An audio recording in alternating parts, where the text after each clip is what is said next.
That's right. Well, you know, I'm having to give up my vow of poverty to talk about the super rich. It's not easy, you know, it's not easy. You look at these people, the wealthy.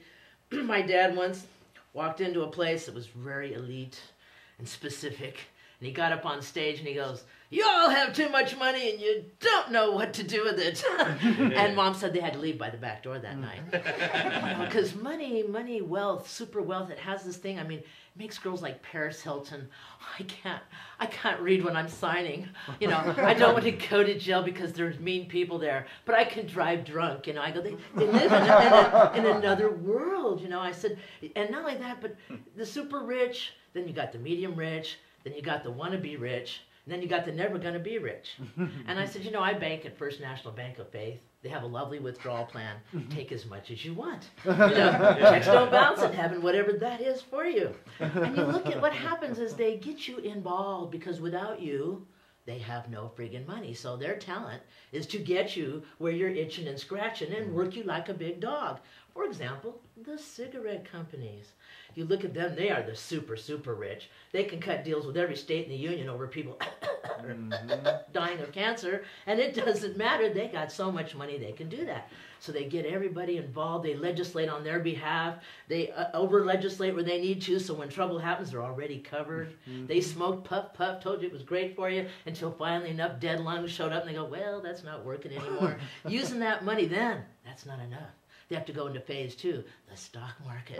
Get the gang in there, you know. And next thing you know, you got, in the state of Nevada, they had the Attorney General coming in to negotiate with 1,500 people that had lung cancer to make a payoff between the cigarette companies, and she does.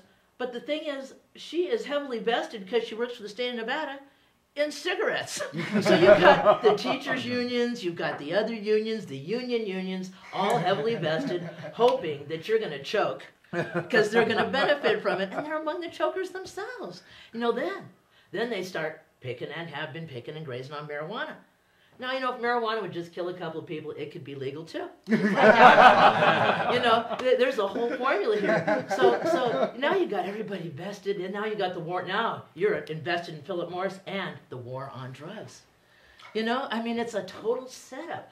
And then the rich, you get so rich in government where they consider ripping off public money as a perk, you know. So now they've got all this freeloading going on and heavy grazing. And so they're so hot that they can fire 8 attorney generals because they just weren't doing their job, like keeping those people from voting, you know, and going after those other attorney generals that were looking at those bad, nasty Republicans like Cunningham, ripping off the public money. Oh, and get rid of them because that's just too close. You got Wolfowitz. Here, this guy, I mean, after he orchestrated and legislated the Iraqi war to help the Bush family get on their oil program, then he becomes head of the World Bank. And there's another condition of the really extremely over-wealthy and powerful, is they're cheap. He's too cheap to pay his own girlfriend to suck his dick. He puts it on the payroll of the World Bank. He wants to have his cake and eat it too, you know?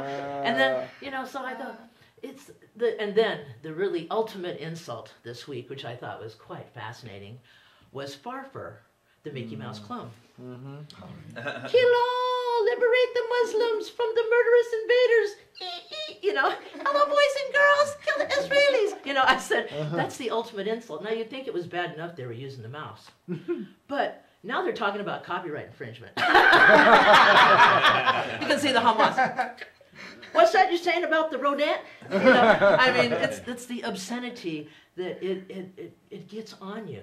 You have to really work to not get out from the euphoria of having everything that you want. And that's the problem with wealth. You get in a fog where all of a sudden they said when, you know, every type of immigrant that ever came to America, they hated them. You know, but it wasn't so much that they hated them, but they reminded them of their poverty. And that's apparently good enough to get along.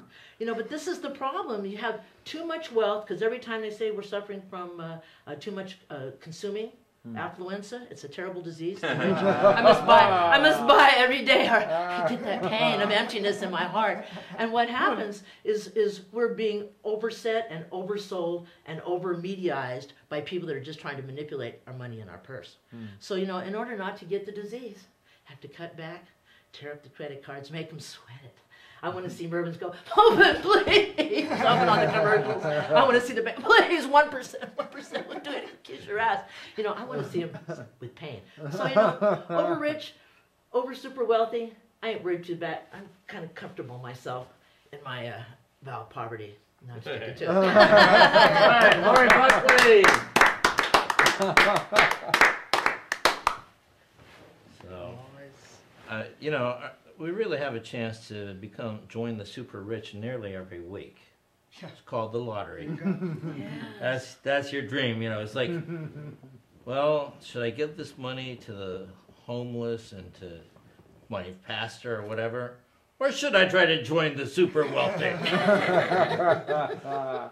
All right, our next performer has just returned from Madagascar. He used to be a comedian, and now he's more of a spiritual guide. That's a lot. Yeah, it's a lot to take Such a off. heavy responsibility. Yeah, that's so heavy. I'll tell you guys how to be happy. Follow me. That's right. But no, he's a good friend of mine.